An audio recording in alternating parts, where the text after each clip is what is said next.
You're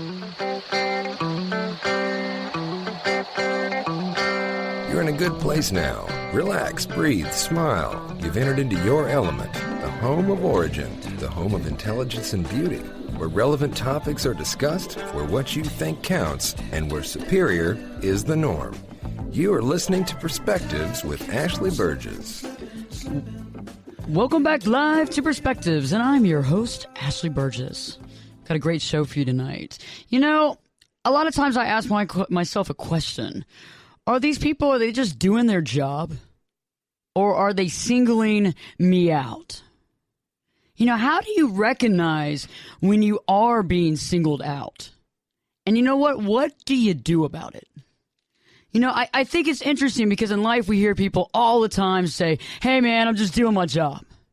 Okay? Lay off me, I'm just doing my job. And you know, sometimes that might be the serious truth. You know, sometimes there are certain jobs out there that people actually have to go to some sort of level of consistency. And other times, people use that to hide behind. I'm just doing my job. Like there's no middle ground. And then sometimes we find ourselves in situations where, guess what? You're being completely singled out. You know, and I've been on both sides of that coin. And I know from personal experience that there are ways of handling these situations without losing your head and without giving up what you truly want.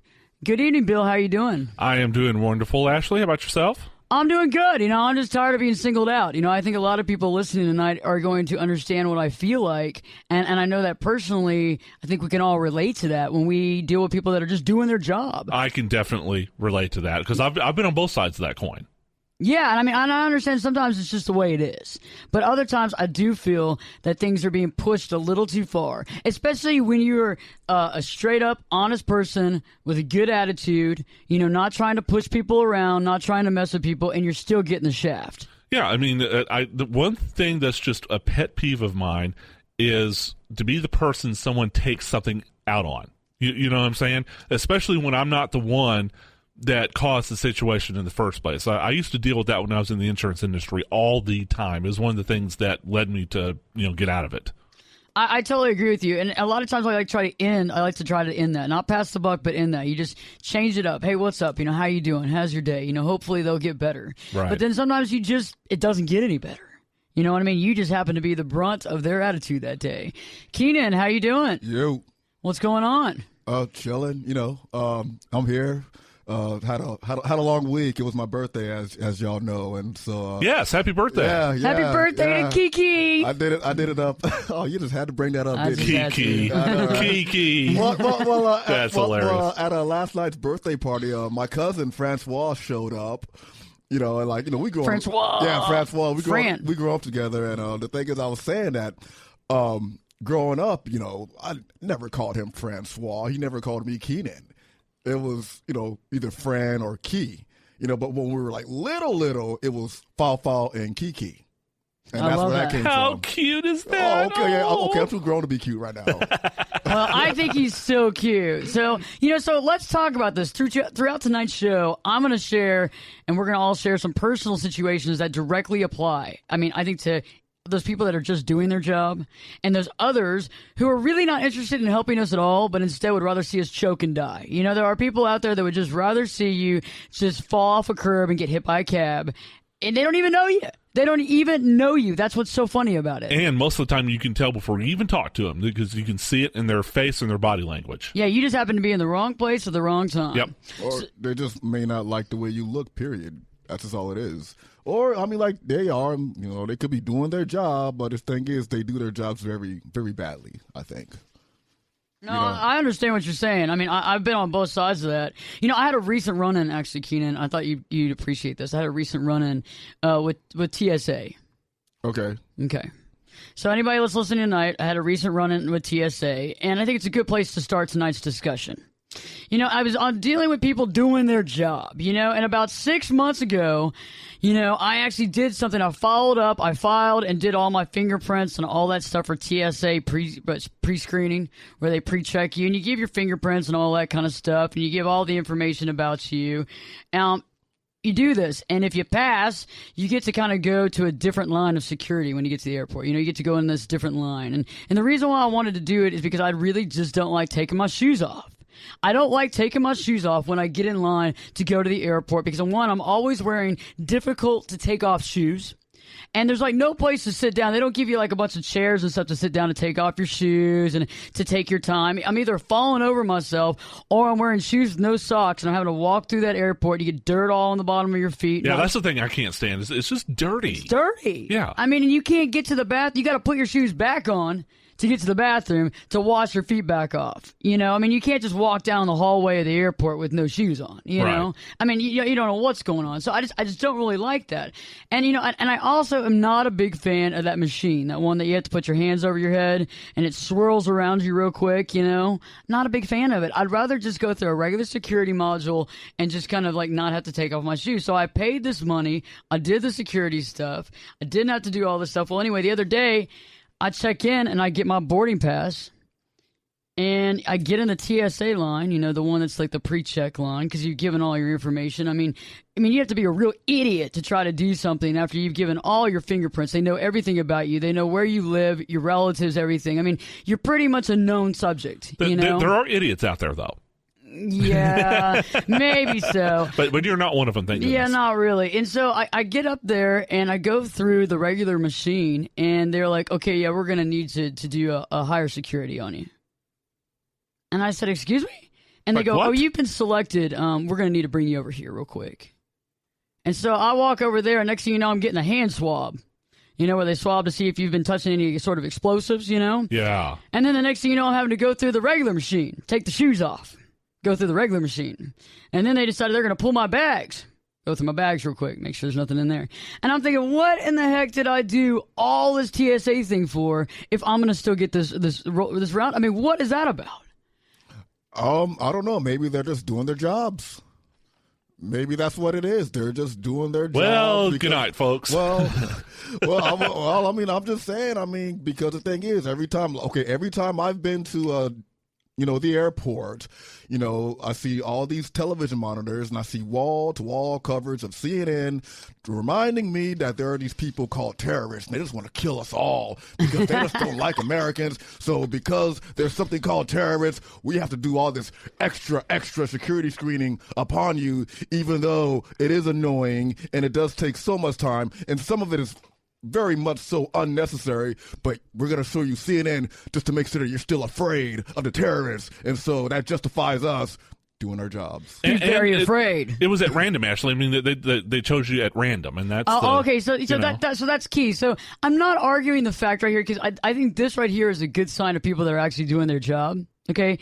However, I don't care when people are doing their job. People still have a tendency to get mad about it, right? I mean, I started fuming about it. Because I was like, I can't believe I went up to the airport, spent hours of my time driving there, going in there, giving my fingerprints, paying the money, doing all that stuff, waiting 2 months, coming back out with it, and all I have to show is nothing. Nothing. I'm just randomly selected to go get extra security done on, right? You know how that freaks you out? If you don't sit back and just think about it a second, that's when people go on the rampage and start screaming. So what did I do? Started raising my voice. Uh-oh. So I start raising my voice, and the next thing you know, I see there's a whole little group of the TSA people like up on a tall riser type thing. And I'm like, who do I talk to about this, right? And they were like, oh, here you go. And they hand me a business card, the size of a little business card that has a 1-800 number on it, where I can either send in my comments or complaints. And I'm like, I got all mad about all this, and all I have is a business card that gave me a 1-800 number that I may or may not get through to. But how many people listening tonight have been in that same exact position, dealing with people that are just doing their job? Okay, I'm not saying that they singled me out, but they were just doing their job, but yet you just get so darn angry. And I think a lot of times it happens when, okay, I'm just doing my job, but I'm not really enjoying my job. Right. I'm doing it for the paycheck, however meager it might be. And you don't pay me enough to deal with, bad attitudes, from people, like this, angry passenger in the TSA line. So I'm just going to give her the freaking 800 number, and, I don't care if she's mad or not. You probably caught that from one or two of those agents. Those guys don't get paid very much. Well, I'm sure, but it's like the whole universe is kind of on that. I don't get paid well enough, you know. And I know that all of us sitting in here tonight don't get paid well enough. You know what I mean? Amen But I still do my job in a certain manner where I can look at myself and respect myself and actually say, hey, I made it very clear to the people on the other side of this issue why it was happening to them, because I think clarity and honesty and understanding why something's happening actually diffuses the situation and allows people to do their job. So when we return, we're going to be talking more about that other side of the coin when people might be starting to single you out. So stay tuned, because Perspectives with your host, me, Ashley Berges, we'll be back in 2 shakes.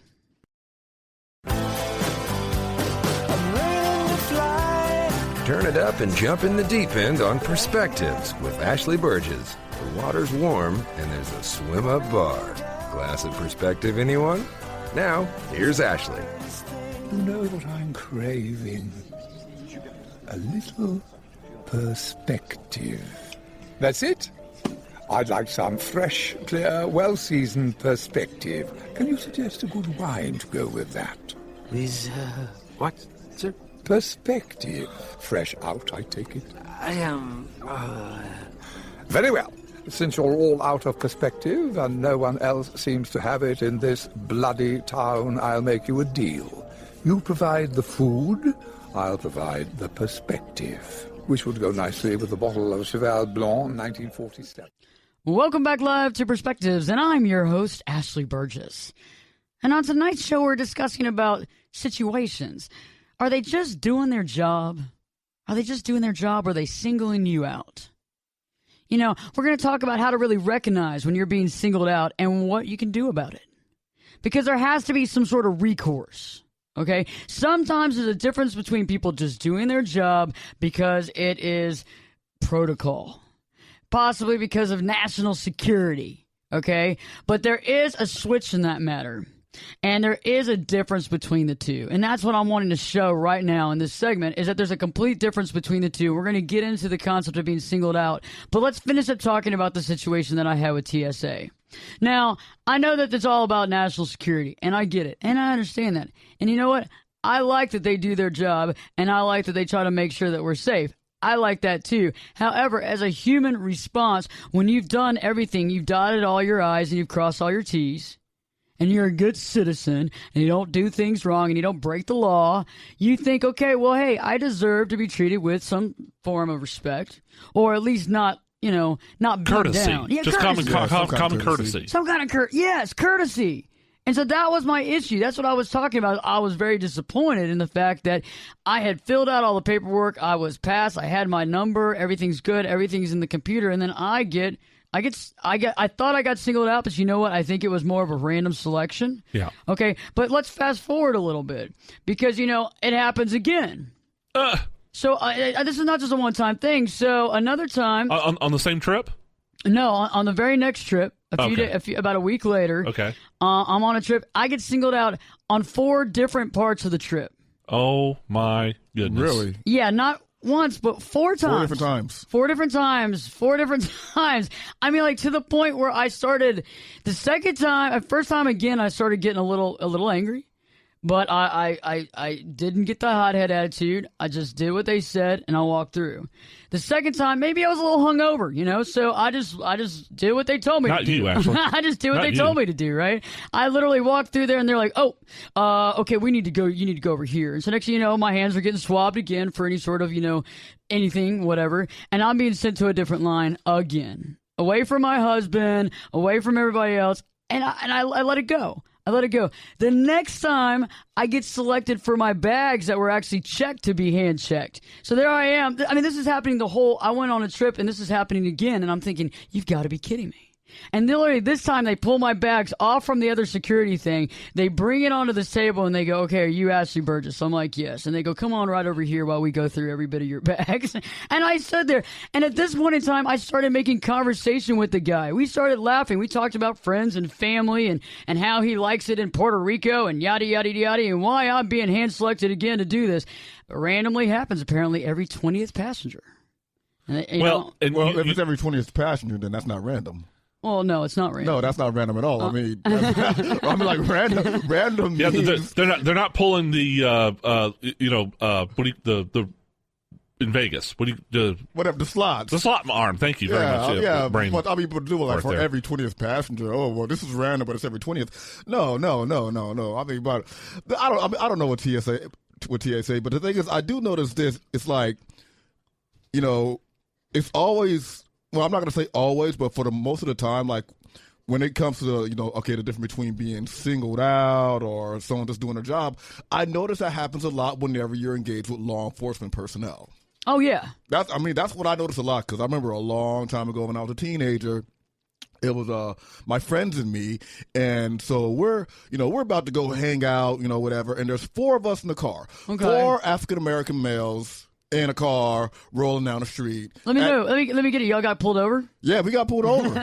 Yeah, DWB. Yeah, basically, yeah, driving while black, and so we're all sitting there, What the thing is, like, the driver, my buddy, he was at the stoplight, and he was eating a graham cracker. The thing is, as he was eating this graham cracker at the stoplight, he was looking down.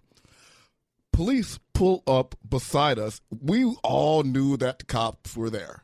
We didn't care. I mean, we're just eating graham crackers. Yeah, we're eating graham crackers. Got some milk, got some graham crackers. Yeah, got some graham crackers. Rolling down the street in graham crackers. We're gangster like that, Got a little alphabet soup and all. A, B, C, D, E, F, G. My boy Kiki, the OG. Yeah, I know, right? We go hard like that with the graham crackers. Kiki go hard. That's how they roll in the hood. And so the thing is, the light turns green, so my friend did not go immediately. He looks up, the light's green. So he goes, cop pulls us over, rolls down the window, cop says, I smell weed.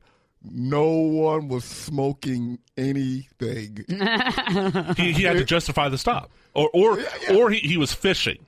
You know what I mean? No, he was fishing. Yeah. He was definitely fishing, because he said, well, the reason why I pulled you over is because when the light turned green, you didn't go immediately after the light turned green. Now, the thing is, I know whenever I drive, and when that light turns green, I count 1, 2 before I go, just in case some crazy yahoo thinks he can make the yellow light. That's good. Yeah, good idea. Yeah, just in case. But the thing is, he's like, oh, well, you didn't go immediately. And then next thing you know, we're all being asked to step out the car. Assumed position. Yeah, assumed position and everything. And all of us are getting searched. And, they're running us for warrants and everything else. Everyone comes back clean, right? So then the police officer, had us all stand on the curb. And then he says to us, well, the reason why I pulled you over, it wasn't because y'all are black. That's what he said. Without being prompted. Yeah. Without being prompted. And then my buddy says, well, is it because we're all wearing hats? And so the guy's like, well, he didn't go. And then when you rolled down the window, I smelled weed. And granted, no one had anything. No, nothing. Whatever, Kiki. No one was smoking anything. Because we know how you roll. Yeah, no, yeah. I roll hard with the graham crackers. I get what you're saying, though, because a lot of times it's the way you look. But, I asked that question. I said, is it the way I'm looking? And somebody said, oh, yeah, you would look like a subject, like a target, like somebody that might be involved with some sort of illicit activity. You've got this crazy look in your eyes. But you know what? You know what? The biggest deal to me, though, don't you agree with this, Keenan, is the biggest deal is they don't allow you clarity and understanding. No, they don't. Okay, they don't tell you why they're doing what they're doing. If they did, you wouldn't be that freaked out about it. And here, another point on that, Keenan, and of course, this is in light of current events. I think we all know, where I'm going with this. Right. I have known a couple of police officers in my time, and I think that by and large, a cop gets an ad. And by the way, 98% of all police officers are decent human beings, and they want to protect and serve the public. But it's like they put in this position of authority, and then someone gives them lip, or attitude, and it's like, what are you doing this to me for? I'm just doing my job. How dare you question my authority? You know what I'm saying, Keenan? That's the way sometimes. No. Here's the thing. Police officers are public servants, and they are paid by taxpayer money. I am an American citizen. I did serve this country. I do pay my taxes. Therefore, a police officer will not and should not say whatever he feels like saying to me or any other American citizen. Well, especially when he's trying to justify why he pulled you over in the first place. Well, yeah. I mean, if he's trying to justify it. I mean, I mean, I agree with what you're saying, though. You're saying, hey, we pay their salaries. Exactly. They can't just sit there and unload on you. It is my taxpayer money that puts food on their table. It is my taxpayer money that feeds their kids. It's my taxpayer money that, helps pay their mortgage or pay their rent. Without us, they have no food and no shelter. Yeah, I'm just saying, to tie it back into Ashley's point, a lot of times, they come at it from the perspective of, I'm just doing my job. My job is to enforce the law. What are you giving me attitude for? You know what I'm saying? And in Keenan's situation, this is sounding a lot more like being singled out. He was definitely singled out. And we're going to be talking about more about that here later on in the hour, because being singled out, what it's about. And we're going to talk about that. At the same time, though, I have dealt with police officers that were literally doing their job. And some people are just doing their job. Yeah, like if I get pulled over for speeding, I know I was speeding. And I know they were doing their job. I know they were doing their job. I'm like, they have discretion, though. They have discretion on what they can do. Like I remember once I was driving. I was coming back from the gym and everything, and so coming back from the gym, my blood's all pumping and everything like that, and I'm rocking out to Wu-Tang Clan. Okay? Oh yeah, I'm rocking out to Wu-Tang Clan. So I'm driving down the highway, and so like my head's bobbing and everything. I look in the rearview mirror, I see red and blue lights. I'm like, oh, okay, I'm being pulled over. And then I look at the speedometer, I was like, yeah, I did that. So. Yeah, baby, yeah. I'm like, yeah, I did that, So I pulled over and everything, rolled down the window, thinking I still have my music up, right? So here's Wu-Tang Clan, ain't nothing to, the rest, right? So. We won't repeat on the family show, but I know where you're going with that. We won't repeat it. But he's like, I chased you for like a couple of miles. I'm like, well, I was unaware that you were even behind me because I was rocking out to the Wu-Tang Clan. Those were my exact words. Yeah, I've told that to a cop before, too, that was following me apparently when I was in a U-Haul one time, and he apparently followed me for 3.5 miles and asked me to quickly get out of the U-Haul and come to the back so he could search the U-Haul. But I ended up getting out of any sort of ticket, but I explained the fact that I was too short to really see all the way to the back. So anyway, especially when he's right behind the U-Haul. But and flashing a little leg didn't help, or didn't hurt, rather. Flashing the leg? Yeah. I had jeans on. Hey, baby, look at my Joes, baby, right. My jeans.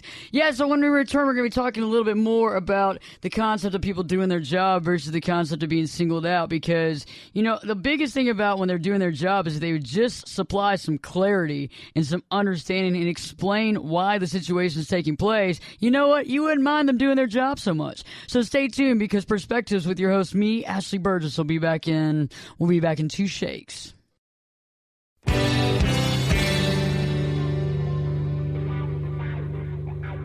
This is Jake Busey, and you're listening to Perspectives with Ashley Berges.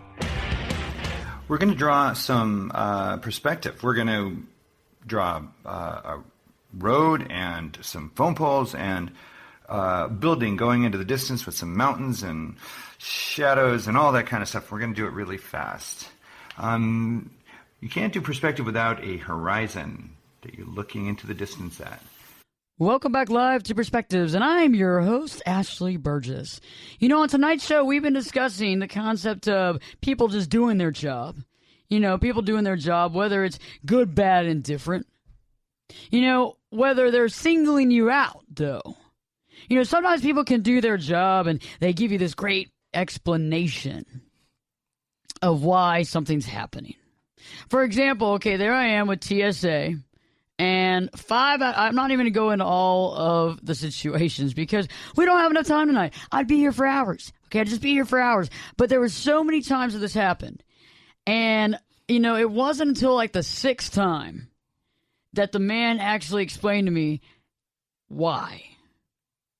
And I think that is the biggest issue when it comes to society and people and humans in general. It's the last thing you want to figure out is why is this happening? I mean, think about it. When people have a condition or a disease and the doctors don't know what it is, and they get all these tests run, and they keep going in and out of the hospital, and they're sick, and they don't know what it is, not knowing what it is way more scarier than actually having an idea and having it as a name, giving a name to the situation. Doesn't make it any better, but understanding what it is and giving it a name allows clarity. And that was my issue. Several times at TSA, they could have easily told me, this is why we're doing this, and been more comforting, maybe more helpful. And I think that's what it is. Yes, they were doing their job. And I'm sure there's a lot more to the situation and the algorithms and who gets picked and how many times it happens. And the system probably spits this out and this happens and yada, yada. And it happens like that. But when that man finally told me, hey, we check every 20 passengers going through at this time of the day. Okay, that made it a lot more easy for me to accept because I realized, okay, 20. I have a certain amount of chances to get this, and I happen to get this. So you know what? I'm not going to be in a bad mood about it. But I think there's a big difference between people that are doing their job and explain versus people that don't explain. And I think in Keenan's situation, that's being singled out. That's obviously being singled out. And I know, Bill, you and I on break were talking about a situation that you were dealing with about being singled out. Well, yeah, and this is from the perspective of the guy doing his job, and the person is singling you out as the person to take their anger out on. So I used to be an insurance agent in a lifetime ago, and I was in that profession for 11 years. Well, I was still living in my native Texas at the time. Where I was an insurance agent. And this is about, do you remember this, Ashley? It was about 6 or 7 years ago when homeowner insurance rates just went through the roof in that state. Oh, yeah. And for those of you who don't live in Texas, the reason why is because of a black mold situation. And all of a sudden claims just started skyrocketing. I remember that. Yeah. And so premiums went up. So, of course, the general public, anytime premiums go up, they're just hopping mad. I remember one time that there was a guy who got mad over a $5 increase in his premium and just wouldn't let it go. Anyway, so when all this went down, I started getting phone call after phone call after phone call, irate customer after irate customer after irate customer. And we're not just talking pennies here. I mean, there was a significant increase in their premiums. Right. So and I would patiently explain, very sorry. There's been an outbreak of black mold. We expect claims to go up. We need to make sure we have enough, money in reserve to pay, any claims, because homes cost a lot much, blah, blah, blah, blah, blah. When it started getting irate customer number 10, irate customer number 15, irate customer number 20. And now all of a sudden, because I'm explaining the same thing over and over and over again to irate customer after irate customer, and my patience is starting to wear thin.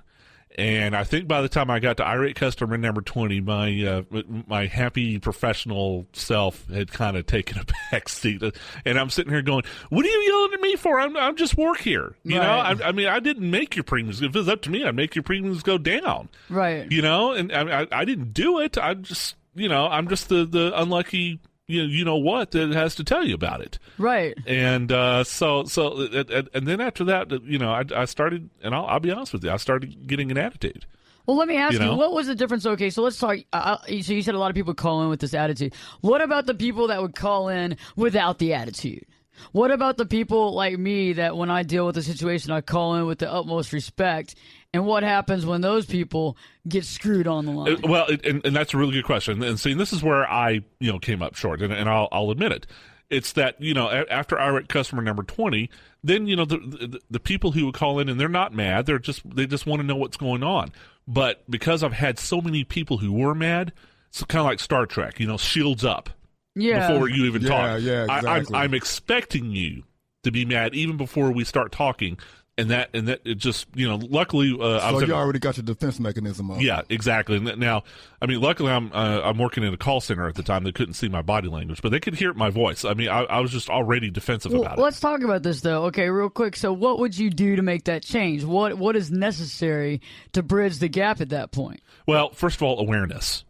Aware that that person's angry, and aware that you're angry, and aware that the situation. I mean, more aware of myself, because I think we can all relate to this. Once you kind of get into that state of mind, it's hard to be aware of it. I think. Well, I think the biggest thing is to put yourself in their situation. That's right. I mean, you know, and I'm talking about somebody that's a decent person that's not over there just yelling and screaming at you. I mean, I don't want anybody calling me up and using the F-bomb a million times. Right. I'm probably not going to stay on the phone very long. Right. You know what I mean? I might not say the thing back, but I might just say, hey, call me back when you've gotten a little bit of clarity. Right. When you slow your roll down, we'll talk. Exactly. Yeah. And I think also in my case, it was just the realization, and this is after, you know, my supervisor had a chat with me, and, you know, it wasn't a confrontation or anything like that, just, you know, and she said, look, understand that, okay, this might be the 20th or 25th person you've had to explain this to, but for that person on the phone, this is their first time. Exactly. Okay? They don't know any of that. Yeah, exactly. They don't know that you've dealt with all these other, you know, irate people. Well, it's interesting that you bring that up because last night, you know, I was obviously at Keenan's birthday party. Yep. Okay. And I had 2 other events to go to. Mm-hmm. And so what did I do? I decided to take Uber. I'm sure a lot of people listening out there have heard of Uber. It's a new you know, driver type scenario, so it's not like a cab, but it's kind of cabs, you know, but they have like a kind of a cross between a cab and a limo. Yeah, I mean, but they have UberX, and so you have Toyota Corollas and Honda Accords. Yeah. You know, I take the cheaper version, okay, because we're not getting paid that much on the station, on all the stations. God bless our hearts. Anyway, so I take the UberX because I guess that's the smaller version. You know, you get the more compact vehicles. And, you know, I went to an event before I went to Keenan's, and when I was leaving there to head over to Keenan, I put the app on there and I asked for, you know, a car. And, you know, about 10 minutes later, I get a call from this guy, and he seemed like he was in a really bad mood. He had like this riff and miff about it. I was like, hello. He's like, hey. And I was like, hello. And he's like, I don't even know where you're at. And I was like, well, how's that my problem? I was like, you know, let me. Yeah, I mean, like you have, you know, Google, dude. I mean, I know it's like it's right. I have it too, you know. And I said, well, I'm actually in a building. Let me. I understand. I mean, it's right around that address. You know, within like give or take, I'll come out there. I just got to go down the hallway, get in the elevator, go down. So just give me a couple minutes. He hangs up. So we leave, we say goodbye, we leave, we get in the elevator, we go downstairs, we go out the door, we go up this ramp because they have like a handicap type ramp, come around the side. I look up and down both sides of the street, there's nothing, there's nobody. So I go to call him, and guess what? All of a sudden there's a message that comes up on my phone saying that your driver has canceled the trip. What? Yeah, the driver's canceled the trip, decided he's going to cancel the trip. Okay, so I'm just standing out there going, okay. So I request another driver. It takes about 12 minutes because that person wasn't in the area, right? So they come, the guy's very nice. We get dropped off at Keenan's birthday. Guess what? I get an email saying that I have been charged $6. really? Because the driver had to leave and had waited for more than 5 minutes. No. I mean, the guy waited a minute if he waited a minute. No, he didn't wait a minute. He didn't wait a minute. No, here's the thing. About the location of my party that I had. Right. I'm like, Uber drivers, I'm like, they pretty much circle that location like vultures. They do. They do. Yes, they do. Looking for pickups? Yes. Especially at the location of my party. But because, you know, I mean, you know, if somebody's had too much to drink, Yes, exactly. I'm Okay, like, I got you. No, it's a gold mine for Uber. There you go. It is. It's a straight up gold mine. So the senator, what did he say? He waited for how long? What? Over 5 minutes and Over had five- to cancel the trip. No. He didn't wait over 5 minutes. Exactly. No, he didn't wait over 5 minutes at all. He probably waited like 5 seconds, saw that someone wasn't standing out there or coming up to him, say, hey, are you the Uber driver? And, Yeah. having this whole, okay, I'm that person, let's go, where you going, blah, say, blah. No, that's what happened was probably the previous ride that he gave or the one prior to that one, Yeah. I'm like probably like had an attitude with him, or maybe didn't tip him, or something. It was something. It was something that set him off. And the thing then is, I got it. Yeah, and exactly. Then you got it, because the thing is, he did not take the time to actually voice his grievance or whatever to the person who was actually causing the grievance. Well, yeah, and to hang up, you're right, and to hang up on me without even saying, okay, I'll be downstairs or I'll see, you know what I mean? Right. So you already knew the guy had a chip on his shoulder. Yeah. So fast forward, I'm leaving the third event I had last night, and I go to set up, to go onto the application for the Uber application, and I push, get a car. And there's I was just putting the little dot, the pin where I was at, and I said something like, get a car, and right then my phone dies. It dies. It just dies. There's nothing I can do. So a friend of mine calls the Uber on her phone, takes care of it. We take off. I look at my email this morning and it says, oh, okay, you got charged another $6. Now, let me tell you, I had walked out right then and there when we called that other driver. No other drivers were coming around, okay? So I sent an email to customer service of Uber to try to get things straightened out because I didn't feel like I got the best of situation. And so I actually sent a message to a guy here at Uber. And he first of all, I sent something and he said, oh, okay, I know you'd like to speak on the phone, but we need to give you the support, so we need you to email us what happened. So I emailed him honestly what happened, what went down. And when we return, I'm going to talk about exactly what happened and about how I feel like I was singled out, but also duped. And I'm going to tell you about how you can deal with situations when you get singled out like this, what you actually have to do to overcome these situations and to move on with your life. So stay tuned, because Perspectives with your host, me, Ashley Berges, we'll be back in 2 shakes. I could lift you up. I could show you what you want to see and take you where you want to be. Get in here and give us your perspective. We're listening. You're listening to Perspectives with Ashley Berges. I like Perspectives with Ashley Berges, but I prohibit my workers from listening to it. Welcome back live to Perspectives, and I'm your host, Ashley Berges. And on tonight's show, we've been discussing when people are doing their job or when they're just singling you out. You know, how to recognize when you're being singled out and what you need to do about it. Because you know what? You do have recourse. You do have power. Don't let people fool you into the fact that you don't have any power, because it's just not true. I mean, we're all human beings. Not one is made more important than the other. So right before the break, we've been discussing this Uber situation. And by the way, if you've been pushed around, if you feel like you've been singled out, we're on Facebook right now.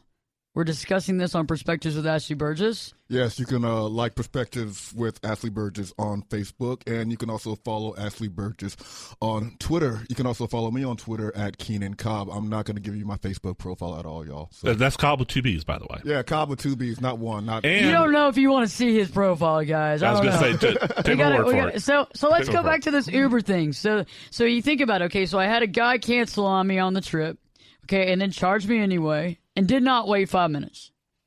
And you have another situation where my phone died, and there's no way. I mean, maybe there was a driver that came by, but I mean, I was out there within 5 minutes, and the area that I was in, it even said 10 minutes in the little bracket thing on there. So they don't really travel in that area. It's it's a certain part of a town. So anyway, long story short, I sent this letter to Uber, explaining, and they responded with, sent us the whole entire explanation, which I did. And I got a letter back, and I just posted that on Facebook right now. Yes, you did. And there's a guy named Brandon that responded to me again, and he told me how sorry he was about the trouble. And he said, I'm happy to explain with you what happened. So he told me, basically this looks like a cutout of some sort of document that they use. Since the driver makes a commitment to you after the first 5 minutes wait, we would charge a cancellation fee to fairly compensate the driver for the time and cost. If you'd like to look at our cancellation policy, click here. And then he went on further and he said, you know what? You should be sure to have enough charge on your phone battery before placing a request, since requests are confirmed and completed through your phone. Totally understand that this happens. The cancellation fee is compensation, and those will be charged. If we can help you with anything else, let us know. Yeah, Ashley, have you ever read Colin Powell's, General Colin Powell's autobiography? No. You know what he calls letters like this? What? The bedbug letter. Yeah, that's what it is. You know what I'm talking about. Because General Powell told the story about a friend of his, and back then they used to actually ride, or people rode trains more often than they flew, and a lot of trains, especially back east, have the Pullman cars, where you actually sleep in them. Oh, yeah. Yeah. And so the guy, a friend of his, had a room in a Pullman car and got bitten by a bed bug. Oh, God. And, and he was just mad as what. Fired off an angry letter, to the company. About a couple weeks later, gets a letter back from the president. So sorry, sir. It is unacceptable. I will definitely get to the bottom of this. So he's feeling pretty good. Okay, president company writes me back. Then all of a sudden, what slips out of the envelope is a little piece of paper. Send this SOB the bedbug letter. Oh. You know, this, I mean, see, what you just got is a bed bug letter. In other words, it's a kind of a form letter because they get so many complaints. Yeah. It's all this guy did was cut and paste from the generic form letter. Here's the thing, I have canceled on Uber also, and I've never got charged, and I never received an email stating I got charged. See, and that's the thing. And so I was going to fire back with this letter. Now, all this happened an hour before the show. So I was going to fire back with a letter. Brandon. So you plan to do nothing to help me make the situation right. I'm actually surprised, but then why would I be? This is a bully move, and who else can I speak with? I will definitely discuss this with all colleagues and friends and get their honest opinion. Before I sent that, I took a break. Counted to 10. And I realized, what good is this going to be doing to fire this to Brandon? Because Brandon doesn't want to help me at all. Brandon would like to see me choke and die. He sent you the bed bug letter. Yeah, he did. Yeah, so, I'm going to call the bank in the morning and cancel the $12 charge. And guess what? I win. Game over. Not only that, you also social media shamed Brandon. And I social media shamed Uber because you know what? That's shameful for somebody that rides in a car of y'all's at least 3 or 4 times a week. And in this situation, 4 times last night. That's despicable. Now, we do know that you have problems with your company. We get that. But that's unbelievable. And not only have you social media shamed him, you've radio shamed him. Yeah. Because this show is not only going out over the air, but it's also going out on This is international. Yeah. This is nationwide. This is iHeart. This is all of it. Yeah. We got this all going on. Actually, what you ought to do is send Brandon a letter saying, you know what? There's a competitor called Lyft. I'll be using your competitor from now on. Oh, that's a great one. And by the way, thank you for the material. Seriously. I think that's high up on the, because I was thinking about all the ones that has happened to me in the past about those kind of, wrong moves, those jerk moves. I was thinking about that, and this just happened today, and I was like, this is perfect timing. It couldn't have happened faster. It couldn't have happened with more, Godspeed, on this deal. And I think this is what we're getting at to, is those are kind of being singled out. You're kind of being screwed over. So let's talk about what happens when you feel like you're being singled out. Let's talk about what you need to do, because I think we can all get behind this stuff. And I think the first thing is that we all think about calling higher ups when we feel like we're getting singled out. But you have to sit there and think, if I call a higher up, is this going to help me out, or is this just going to piss me off even more? I don't know about calling higher ups, to be honest, because the thing is, sometimes higher ups, sometimes they'll help, but at the same time, though, maybe the person that you're complaining about maybe buddy with the higher up. They might be drinking buddies or something like that. So to me, calling the higher up doesn't really, I don't know, it depends on the situation. It definitely does. Yeah, it does. It depends on the situation. It does, because here's an insider secret, Keenan, because I used to work in a call center so many times. You know how call center management is graded? How? By length of call times. Oh, by length of call times. Right. Okay. The shorter the time, and therefore the more people you can get in, especially if it's a type of call center that sells things. Right. Okay. Then, the better their ratings, and therefore the bigger their bonuses. Okay.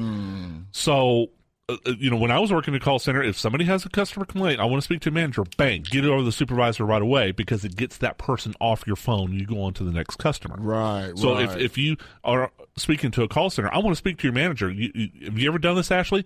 If you call a call center, I want to speak to your manager, they put them on the manager on the phone right away. My deal too is, if we go back to my personal experience, if I have an issue with somebody, I usually try to clarify it with them first. I try to get it taken care of with them, because I'm not one of those big go over your head type people. I see what you're saying, but if I can't get any farther, I'm going to do it. And I think sometimes we get intimidated. You get intimidated. Yes. And I'm sure you saw that a lot of times there too, is that people get intimidated, they don't want to deal with it. So instead of dealing with the situation, they just don't deal with it at all. When in actuality, why do we get intimidated? Like, why would I get intimidated by Brandon? Brandon, there is no face. He won't pick up the phone. What if that's a call center and everybody's named Brandon? Think about it. So that there's either you go up to the higher ups, or like you said, you find an alternate route.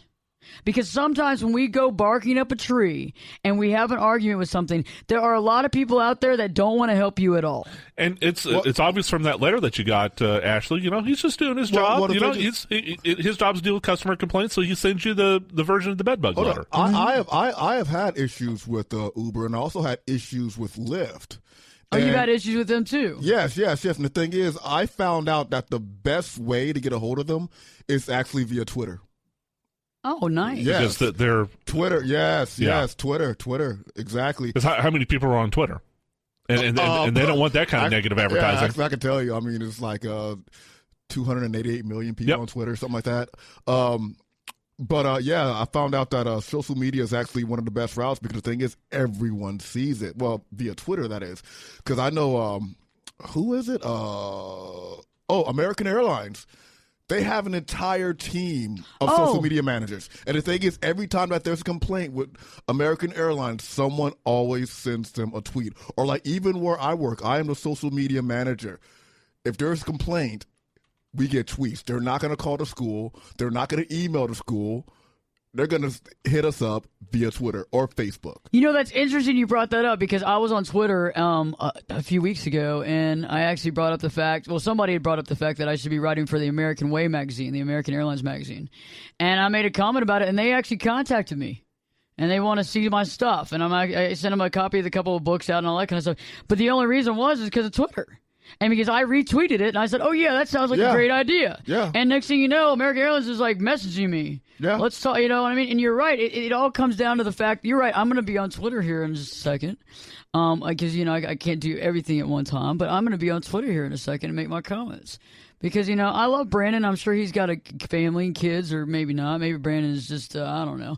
But, the point is that that makes perfect sense. Is because sometimes when we get overwhelmed and it's like a bullying situation, you have to have another aspect or another route that you can take. Yeah. And it's not fair, and it happens all the time with the big companies out there where people get bullied and bullied and bullied over a bill that they don't owe. Because you're just a number to them. Because you're just a number. Exactly. Yeah, you're just a number. I think the next thing to look at when you're dealing with, feeling like you're being singled out is you don't want to get down over the situation. And the concept is fighting is futile. And you got to kind of fight from a different angle. For example, if you deal with a bully on a day-to-day basis, they're going to be able to bully you more than you will ever be able to bully them. So fighting them on their level of fighting and tactics, it's not going to work.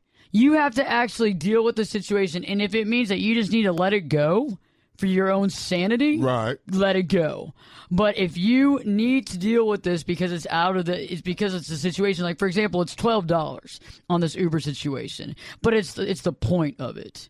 It's the point that you can't just bully people based on whatever kind of rules and regulations you want to make without the actual factual evidence there, and you're not going to take that into consideration. You're going to send me a form letter and sign it your name. Yeah, because it's a power trip. It is a power I have trip. the authority. It's kind of like the police officer. What are you questioning me for? But a lot of people get that kind of mindset. I'm the manager. I'm the case officer. I'm the customer service representative, and I'm the one in charge of this. And you're questioning me. How dare you? And good luck with that. Because when and I'll be honest with you, when I was an insurance agent, sometimes I got caught up in that. It's like, look, I went to I know what I went through to get my insurance license. And studying insurance concepts in terms that would make most people fall asleep. Right. And, what are you questioning me for? I know how it works. You don't. I'm the expert at it. Well, yeah, it was like that also when I was Air Force Security Forces. Whenever I was doing either law enforcement duties or, security detail or even, with ground combat, it was like, what, my word is king, and whatever you say, whatever I say goes. And if you question me, then how dare you question me? However, I did have to take a step back from that, even while I was serving in the U.S. Air Force, because after really analyzing certain situations or something like that, I came to the conclusion that, I could have, if I'd have did it a different route, a more gentle route, then I could, defuse the situation. That's awesome. That's the key. If you could have diffused the situation. And I think the biggest thing too is don't stress out, don't freak out, because it stresses your body out. And sometimes when we go crazy, it just makes us look like a fool. Keep it in, try to figure out the right way, try to figure out the next move, and try to outsmart them. So we had a great show for you tonight. From now on, don't feel bullied. Don't feel bullied, because you're not. You're strong. Stand up for yourself and just realize what are the options, what are the ways around it, and how can you actually change the system. Good show, Keenan. Thank you very much. Awesome show, Bill. And thank you very much. And by the way, thanks to all our listeners on Facebook and Twitter. Great comments tonight. Thanks very much. I love y'all's comments, by the way. We're going to be doing this every show. And thanks so much for being a part of this show. It means a lot to us. We have a great show for you next week, and we can't wait for us to be back on the air. So stay tuned, because Perspectives with your host, me, Ashley Berges, will be back in, I guess this time we'll be back in 3 shakes.